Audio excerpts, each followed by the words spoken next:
This is episode 92 of Michael Jackson's Dream Lives On, an academic conversation. Your hosts are academic Elizabeth Amizu and academic Karin and today we have a special about KingVention because Liz went to KingVention last Saturday, 30th of May. Hooray! And I didn't go. And we discussed this, and maybe it's interesting, whatever, to explain why I didn't go this year. And that had to do with when we were there in 2025. We had a conversation with Paz and Sebastian about AI, and they rejected that completely. And when we came, we saw AI in Michael Jackson film. Then there was the big debate, and he said, "Oh yeah, I was against, but I changed my mind." So the conversation became about AI and why I am so against that. Well, first of all, using his voice or using his art, it's not your art. It's not your art. And I said to Liz, yeah, but just make this comparison. You take a Shakespeare and you say, nah, just let's make this a bit different. Just add a few words, take out a few words and see if it sticks. Or let's go to the Rijksmuseum. We take a Rembrandt off the wall and I paint a few birds because, maybe I can show what it is. And that sounds weird, and most people will think, yeah, ridiculous, you don't do that. You don't go to a museum, you don't mess with Shakespeare text. Who do you think you are? But with Michael Jackson, it's the same. It is all about respect. It's respecting the art of someone who put everything he had, who mastered every little bit to the core. And I sometimes explain to Liz, I'm a classically trained musician and I know what it means to master your instrument. Michael Jackson had his body as his instrument, his voice as his instrument. He made that music. He used the technique available and stretched that to the max available in his time. And it's just not done. You're not going to take his art, it's not yours, his art, and then say, yeah, look what I did. Because, yeah, he said it came from above, so, well, it came from above. No, you take your hands off of someone else's art. You don't do that. That's respect. Pure respect for a great artist. For really a great artist. And I think we have to understand that. And I think that all the fans who take his pictures, who take whatever of him, even if his songs, and transform that in some kind of AI animation, you don't do that. You simply don't do that. Respect his art. Take your hands off it. And if you want to defend Michael Jackson, defend his art. And if you are the biggest fan convention in the world, you have a responsibility. Because you also have a teaching function. You're not just organizing this, you also have something, you have a huge responsibility. So, and because that happened, I decided, no. That's my principle. Don't touch someone else's art. It's disrespectful. And that's why I wasn't there. But Liz went, and Liz had her Dangerous Philosophies, and it was in the shop, isn't it? Yeah, so I think I wanted to just really very, very quickly talk about my history with KingVention because I have in this venue that we were in this year, I actually did a talk there in 2023. Yeah. And it was an introduction to Michael Jackson studies, and it was so, so good. And it was really like right at the beginning of my PhD, and it was so much fun. And I just wanted to just say that my experience of KingVention has been as long as this book has been around. Yeah. Um, because the first time I went there was 2016, which was the year that my book came out. And they had, it was a really fantastic experience. There's a podcast of that episode available to listen to. And then I went again for several of the years, not every year, but for several of the years up until now. And I even watched the Hit Factory Kingvention New York. That was Oh, last. you went online. Yeah, I went online and watched it. Oh, Yeah. okay, I didn't. No, yeah, we Yeah. were there in 2016. That is an amazing podcast because Yes. there we did a live podcast. Yeah. We were exhibiting. And 2023, I was there. You went in 2022, I wasn't there. 2022 was a Um, good one. and yeah, 2024 it wasn't, but that was New York or something. And then last year we went, and this year I didn't. Yeah, So 2023 yeah, yeah, and I've got 2025. yeah. I still have that somewhere here. Yeah. Rock Yep. Review, which is like I love the eras, I love Michael's eras. And I love his outfits and everything.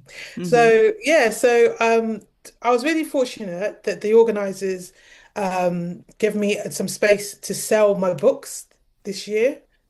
They let me sell Dangerous Philosophies and talk to people about it. So really, it was mostly about talking to people about the books and the courses that we sell.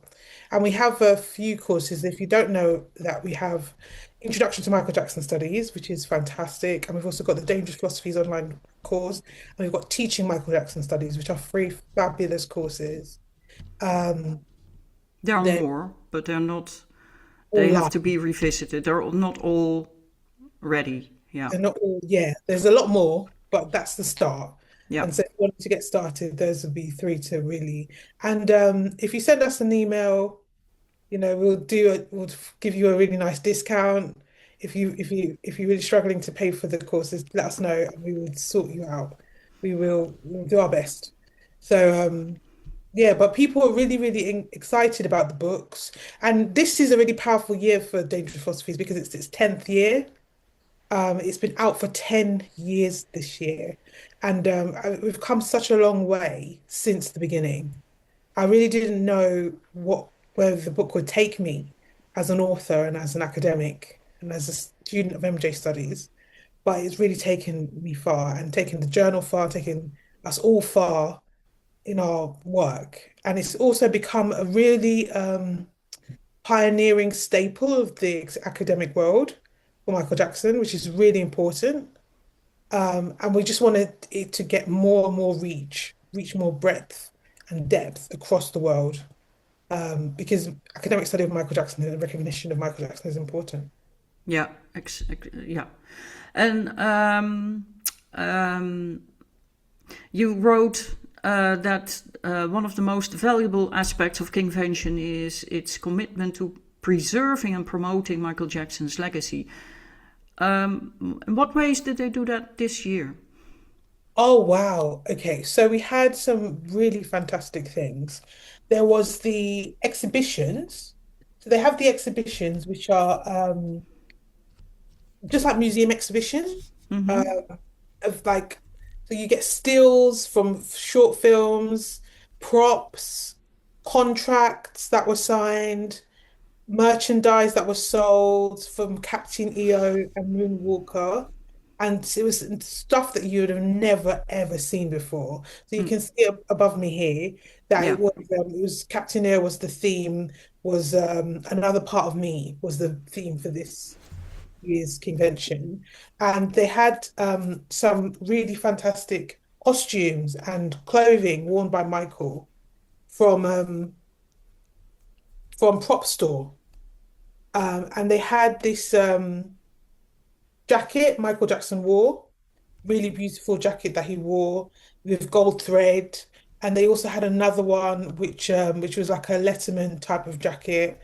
And they also had um, a mask, one of his masks, a red mask that he wore, as well as one more thing. It was like a contract that he had signed. It was all on display. And as an influencer, and I have to really talk about this because KingVention is really like supported me in being influential because it's not something that I really like to shout about. But I think as an author and as an editor, co-editor and a co-podcaster, Karen and I have become quite influential in the community because we're doing work that very few people are doing, and we've been doing it for a long while now. Yeah. So I think owning that and like going getting like to grips with it. I mean, like, yeah, I am influential. I do have something to say. It's something for us to learn. Has been really, really powerful. And I really thank the founders and the organizers for really promoting me as an influencer.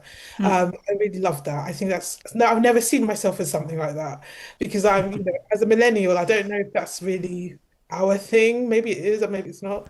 But Well, when I think about, I have it from last year. Influence. I had like, whoo, influence.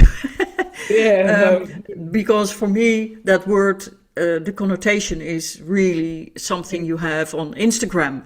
The yeah. influencers, and they, yeah, and I had like, oh, okay, yeah, and so they have also expert panels. Who were there? Who have you seen, and what did you take from them?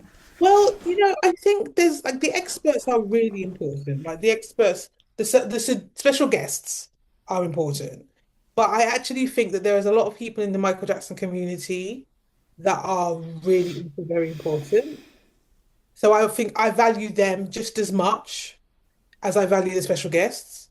So they had the first special guest was Bill Wolfer, who worked with Michael Jackson on several of his tracks. And then we had Hugo Huizar, who was a dancer, like a popper. He was doing popping and locking, and he was on multiple short films, including Captain EO and Smooth Criminal. And then there was Seth Smith, who was the young guy, the really young guy in the Ghost short film. He's the young guy that like kind of has the spiky hair. And he's obviously always all grown up now. It's been a long time. Um, and then there was this screening of Captain EO, which was fantastic. Um, and there was the black carpet moment, which I also thought was great. Like it's so beautiful to kind of see Michael Jackson absolutely everywhere, like on banners and posters, massive wall-length posters. I don't think anything will ever beat the one that they did at the Shaw Theatre in 2022, I think. The one that where the Thriller album was the cover of the theatre. They actually covered the entire theatre with the Thriller album.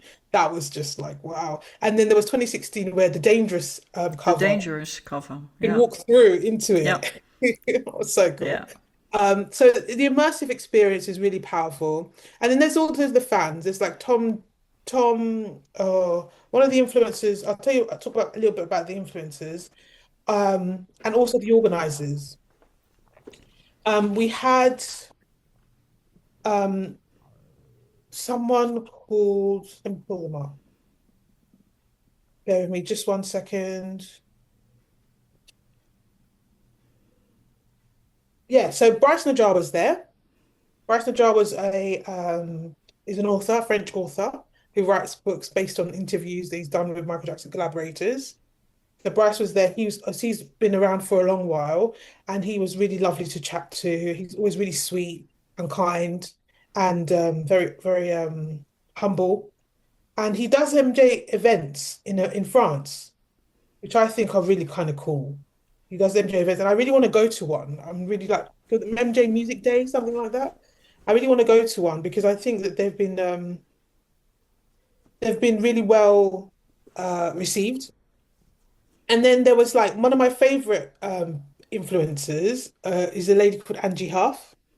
Angie is really cool. She's been to Neverland. She's done all the things. Been a fan forever, and she was really cool. And then there was a lady called Dee, who runs the MJ Experiences and events. She had a stand which had affirmations and postcards, and it was all about how Michael used to stand in front of the mirror and do the affirmations, and how he would present his vision to himself in the privacy of his own room before we could see the vision come to life. And I thought that was really, really important. Um, so we had those guys. Then there was MJ Remembered. Now, MJ Remembered is really cool because he put on a screening of the Michael Jackson um, home videos, Michael Jackson's home videos at the Lumiere in Romford Hmm. a few months ago, just before the Michael film came out, and that was brilliant.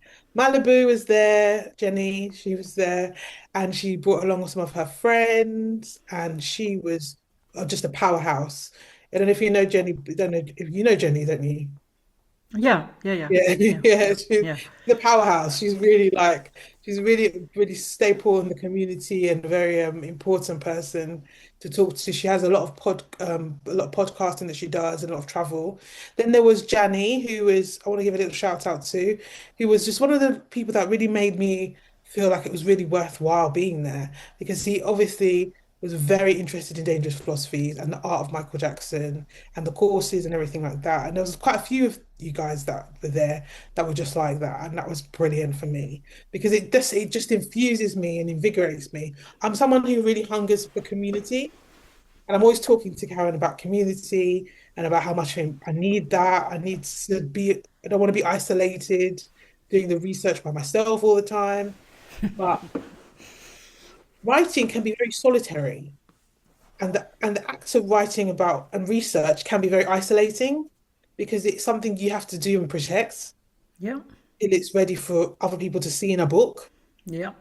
And people like some people were asking me like, why are you still selling this book? I was like, because it matters, it really, really does matter. Yeah, well, um, later this month, the second episode comes out because we are doing a series, chapter by chapter, and it is important because it goes deeper into Michael Jackson. It has a lot of ends where you can pick it out and start your own research.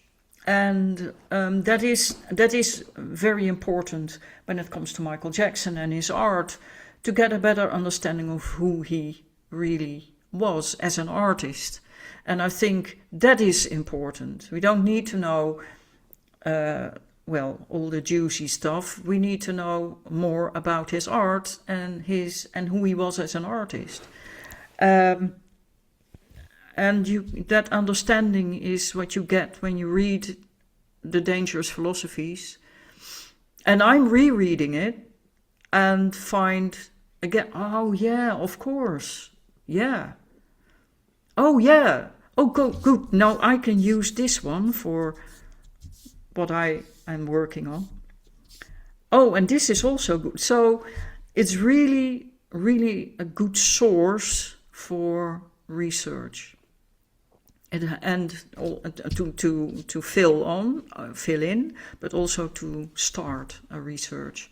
So yeah, so I'm glad that they because you didn't have a table this year, you had your books in the shop, isn't it? Between King of Shop, which is a Yeah. fantastic Michael Jackson shop, that was run by Shah and her mom Estelle, and they did a brilliant job. I just loved the merch. Like I had to just be very careful with my bank balance because the merch was so enticing. It was really like, oh, I really want that shirt, that bad shirt, and that this Michael movie magazine and this thing and that thing. But it was lovely to be in the shop actually because my book was beside two other books. You've got Michael and this History of History. So the You've Got Michaels by Dan Beck, and History of History was by Pez Jacks. And it was lovely to see my book on the table with all those other really, really interesting Mm-mm. books. Yeah, And also mainstream, trying to push the book forward as a mainstream option. It's not just a niche, anybody can read it and learn from it. yeah, And you don't have to study it, but you can enjoy it as just a piece of nonfiction. yeah, yeah, definitely. And special guests. Who were special guests? The special guests were Hugo Huizar, the dancer, Oh yeah, the dancer. Seth Smith, Oh yeah, and the Wolf. actor, and Bill Wolfer. Wolfer. Okay, yeah. Um, and Oh, Emma was also there. what was the highlight of your day? Oh wow. So I'm not sure if we're allowed to talk about this because it's like something that was done. So we had a very special event in the morning, right before everybody came in, for the influencers. And it was a special screening of something really magical that I'd never seen before and that had never been screened before. And it was stunning. I don't know if we're allowed to talk about it.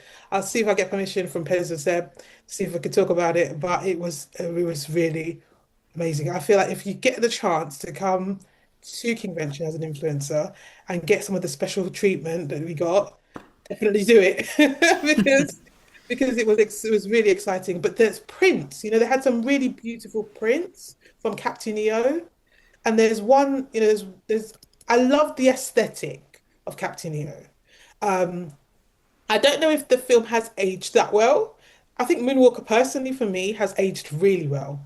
I think Mm-mm. Moonwalker has aged beautifully, especially things like Speed Demon. They don't really make claymation and animation things like that as much now. No, So I feel no. like that works beautifully. But there was the stills from Captain EO were fantastic. The stills, the costumes, the cosplay.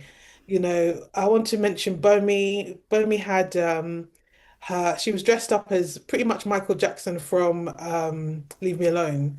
She had the hat, the cap Mm-hmm. and the bubbles, the shirt, the jeans, everything. And I met so many lovely people really, really dressed up um, to the nines with like fantastic outfits. Um, Captain EO outfits. Kathy came with a Captain EO outfit. There were quite a few people. Some of the people had light up jackets. I was like, light up jacket. That is a cool thing. The jacket lights up. It really understood the assignment.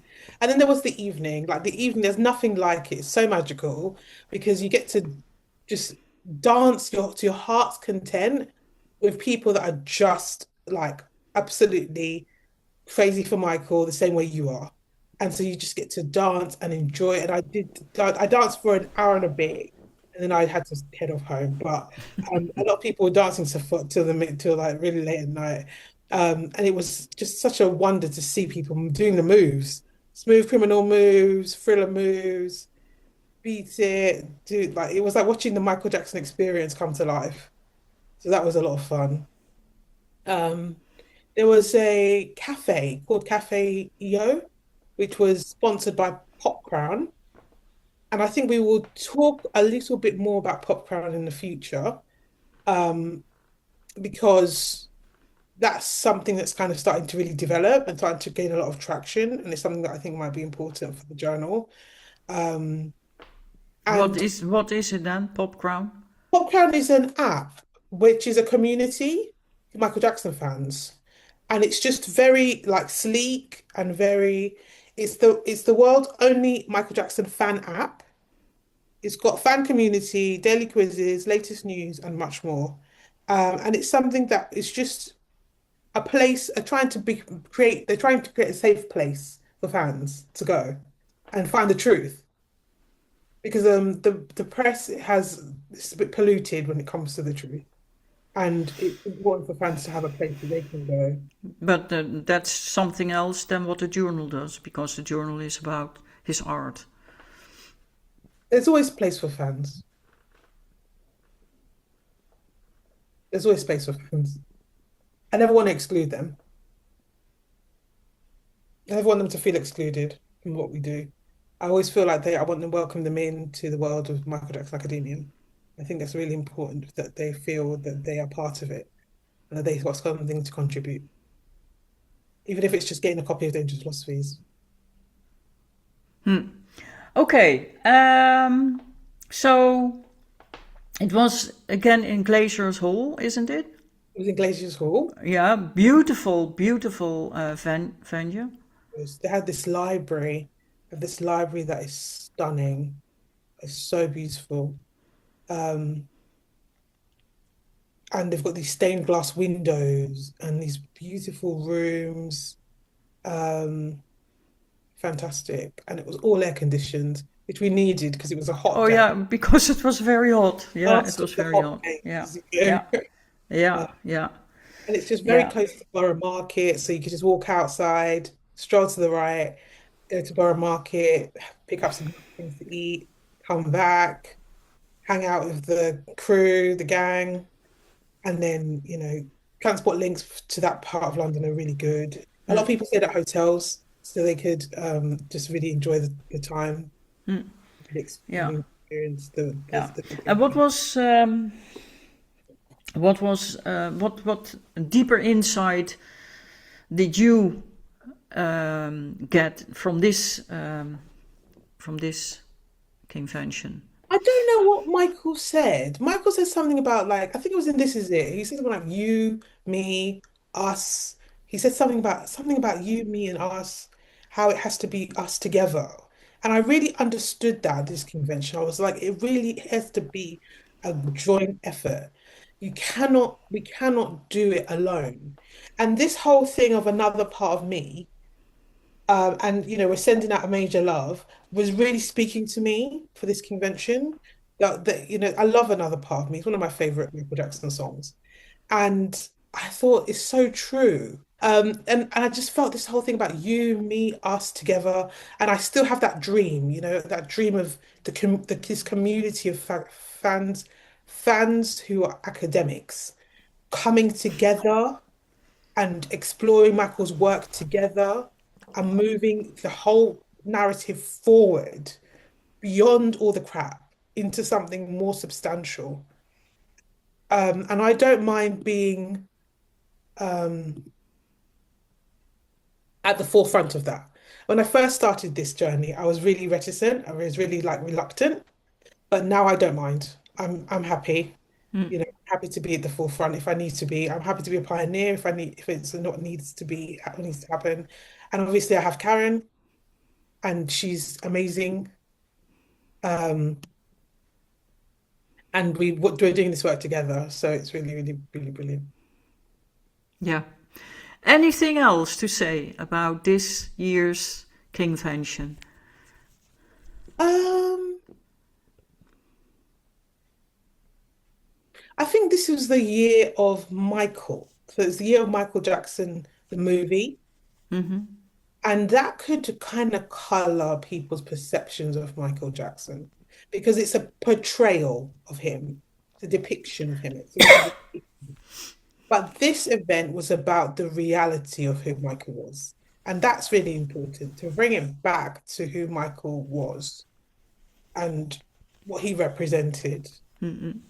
I thought that was really important, and they did that really well. Yeah. Okay. Wonderful, Liz. Thank you so much for this, explanation. Next year we go together. And I wish you all a lovely day, a lovely night, a lovely morning, wherever you are. This is All for Love. Hello, Bye. take care of yourselves.